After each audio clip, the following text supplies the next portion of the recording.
C'est Charles Monod aujourd'hui, notre résistant du jour. Il résiste aux idées trop simples. Bonjour Charles. Bonjour Guillaume. Ravi de vous retrouver. C'est un plaisir d'être ici. C'est un plaisir partagé.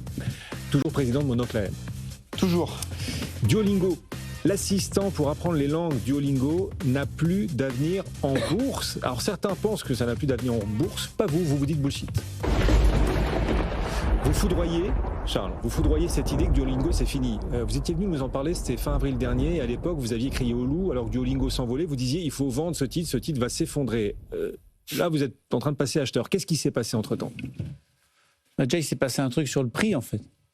C'est-à-dire quand je suis venu dire ça valait 350, ça a fait un petit pop à 500 et maintenant ça vaut 100. Ah oui. Donc forcément il y a quand même une question d'argent dans le métier, une question d'argent qui rentre en ligne de compte à un moment. Et alors, il faut bien séparer la boîte de la valeur. Hein. La boîte est une boîte fantastique. Louis Vonan, qui est le fondateur, est un mec absolument génial. On le connaît tous indirectement parce qu'on s'est tous servi du CAPTCHA, qui est le truc où on tape les codes pour pouvoir vous dire qu'on est humain sur les sites internet. C'est lui qui a monté cette boîte et qui l'a vendue à Google. C'est de sa faute. C'est de sa faute. C'est un mec extrêmement brillant. C'est un mec très bon. C'est un mec qui gère une boîte de tech en faisant très attention à son PNL. Donc, c'est une boîte qui gagne de l'argent. Ce n'est pas le cas de toutes les boîtes qui ont une forte croissance dedans. C'est un mec qui a une bonne, qui est intègre, qui est aligné avec ses actionnaires. C'est toujours important quand vous achetez des boîtes de voir ce qu'ils font avec leur capital. Il n'a pas vendu une action depuis 1 an et demi. Donc, lui, la bulle à 500, 300, il s'en fout. Il n'était pas en train de vendre massivement. Il suit son projet. Donc, vous avez une très belle boîte. Maintenant, si on prend par nombre d'utilisateurs, ça donne un peu un ensemble, un ordre de grandeur. Vous avez 11 millions d'abonnés payants sur Duolingo aujourd'hui. Oui. Ces abonnés, ils étaient valorisés $1 700 et chacun, il paye à peu près $80 par an. Ils étaient valorisés l'année dernière quand je suis venu dire là, j'adore la boîte et tout, et j'en avais d'ailleurs dans le fond. Là, ils ont un peu fumé la moquette. Ils étaient valorisés $1 700 l'abonné. Si je prenais la capitalisation, je divise par le nombre d'abonnés. Mais là, on est passé. Alors, ça fait un pop au-dessus de 2000. C'était trop cher. C'est quand vous étiez venu la dernière fois, fin avril, vous nous disiez ça peut pas tenir. Là. N'importe quoi, le marché doit consolider. Voilà, parce que payer $1 700 à un gars qui vous donne $80 de chiffre d'affaires par an, vous l'actualisez, ça veut dire que vous l'utilisez sur 20 ans, même s'il y a de la croissance et tout, mais trop cher. Mais là, on est passé à $400, en dessous de $400 aujourd'hui. Ça a fortement baissé. Divisé par 6, c'est pas chuté, c'est genre. C'est pour ça que ça devient. C'est quoi le bon mot alors? Quand on divise par 6 en bourse, c'est quoi le bon mot? Tiens, on va essayer de le trouver. C'est pire que chuter. Non, mais chuter, c'est genre, vous voyez, je sais pas, Carrefour baisse aujourd'hui, c'est moins 5. Le truc a été divisé par 6. Donc là, vous dites non, ça devient n'importe quoi. Parce qu'entre-temps, en plus. C'est désintégré, quoi. Entre-temps, la boîte a eu de la croissance. Le nombre d'abonnés payants au dernier quarter, c'est plus 33% sur un an. Donc le point que vous avez en tant qu'investisseur, c'est que, votre risque à 3-4 ans, que cette boîte aujourd'hui vaut 5 milliards. D'accord? J'arrondis. Là-dedans, il y a 1,5 milliard, un peu plus d'1 milliard de cash. C'est-à-dire que l'entreprise, le truc opérationnel, il vaut 3,7 milliards. D'accord? La probabilité que la boîte de Louis Vonan, dans 3 ans, vale moins que 3,7 milliards, à mon avis, elle est très proche de l'infinitésimale. Donc votre probabilité de perdre du pognon, elle est très très faible. D'accord, c'est-à-dire qu'on est passé de niveau stratosphérique de l'astronomie il y a quelques mois au plancher des vaches, voire au sous-sol aujourd'hui. Exactement. Oh. Et le point qui est sympa, qui est intéressant, c'est que Louis Vonan, qui est quand même vraiment, qui fait, je sais pas, partie des 30 mecs les plus brillants sur la planète, qui est un mec qui a fait sa thèse sur l'IA il y a 20 ans. Donc c'est pas un mec qui prend l'IA comme une menace, il la prend comme outil. Il dit avec l'IA, je peux changer toute la manière dont l'éducation est faite et je peux créer un tuteur personnalisé par personne. C'est ce marché-là que je vais aller chercher. Donc vous avez un risque, à mon avis, de perte en capital quasiment nul à 3 ans. Et vous avez, s'il y a un gars qui peut faire une boîte qui peut valoir 100, 200 ou milliards à 4-5 ans, qui peut tout à coup d'exploser, c'est lui. Lui, c'est un très très bon. Mais après, Charles, pardonnez-moi, je retourne un peu vos arguments. Il n'est jamais d'accord. Mais jamais. Non, mais attends, depuis le temps que je viens ici, il n'a jamais été d'accord. Je retourne un peu vos arguments contre vous-même, parce que c'est des arguments que vous avez donnés vous-même. Mais là, il est d'accord avec le Charles Monod d'il y a 6 mois, du coup. Oui.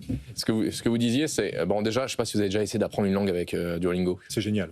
Ah ouais, vous trouvez? Ah oui, c'est un vrai jeu vidéo. Moi, j'adore. Non, c'est ludique, c'est sûr. J'essaie d'apprendre le portugais, on ne dit pas tio comme en espagnol, on dit tio. Moi, je l'ai fait avec l'allemand et le japonais. L'allemand, c'est une langue que je maîtrise à peu près, donc ça me permet de voir en fait les limites du truc. On manque de base en fait, je trouve. Mais bon, ça, c'est une approche personnelle à la rigueur. Non, mais en fait, ce que lui il dit, il répond à ça. Il dit en fait, j'utilise du temps. Déjà, beaucoup de gens se sentent coupables du temps qu'ils passent sur TikTok à regarder des vidéos de chatons et ils se disent ok, si je l'ai pas sur Duolingo, Et Duolingo utilise les mêmes métriques d'accoutumance, mais il dit nous on le fait pour la bonne cause, que si on prenait quelque chose, il dit je passe du temps sur un truc qui finalement est utile pour moi. Et deuxièmement, il y a une vraie notion de jeu en fait dedans. Ouais, complètement. Donc vous jouez dessus, et il dit ok, c'est pas parfait, mais il dit c'est un peu comme la gym. Si vous parlez avec un prof de pilates, il va vous dire tu dois faire tel exo, que la machine qui coûte machin. Voilà. Mais quelqu'un de base va vous dire en fait si tu vas jamais à la gym, le premier truc pour que tu ailles mieux, c'est pas tellement la machine ou le coach, c'est que tu ailles dans la salle.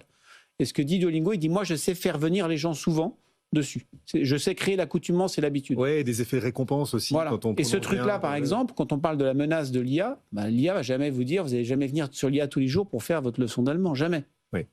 Encore que si on veut discuter avec eux. Par ailleurs, en fait, la question que vous posiez à l'époque, Charles, et je la trouvais très pertinente, je la trouve toujours très pertinente d'ailleurs, c'est les marchés adjacents. C'est-à-dire que Duolingo, là, ça vous apprend des langues, mais on pouvait penser que le revenu par utilisateur, il allait être fertilisé par d'autres choses, je ne sais pas, du bricolage ou d'autres formes d'apprentissage, en fait. Ouais. Ça, ils en sont. Ils ont les échecs d'école et qui vont très fort. Ils ont les maths qui suivent. Et après, lui, son point, c'est un truc un peu plus important. Mais quand vous écoutez les gens qui vraiment réfléchissent à long terme sur la société, comme Bill Gates ou comme Michael Milken, alors je crois que plus personne connaît Michael Milken, mais qui était quand même un très très grand financier des années 80 et qui est devenu quelqu'un qui fait le Milken Institute, donc les gens écoutent beaucoup.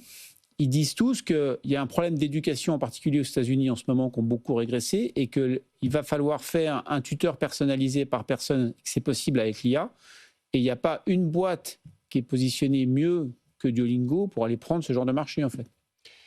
Oui, je sais pas, je vous trouve trop optimiste là sur Duolingo. Vous savez pourquoi ? Parce qu'il y a plein d'arguments, vous dites en termes de valorisation, ça peut pas justifier, jamais à l'avenir Duolingo ne disparaîtra comme le marché est en train de l'anticiper. Oui, mais le marché il fait ce qu'il veut, enfin c'est quand même ce qu'on apprend. Il y a plein de secteurs ou de valeurs qui restent sous-cotés, quelle que soit la qualité de leur business. J'ai même l'impression que les marchés aujourd'hui, ils valorisent plus la qualité du business, mais la qualité de l'histoire.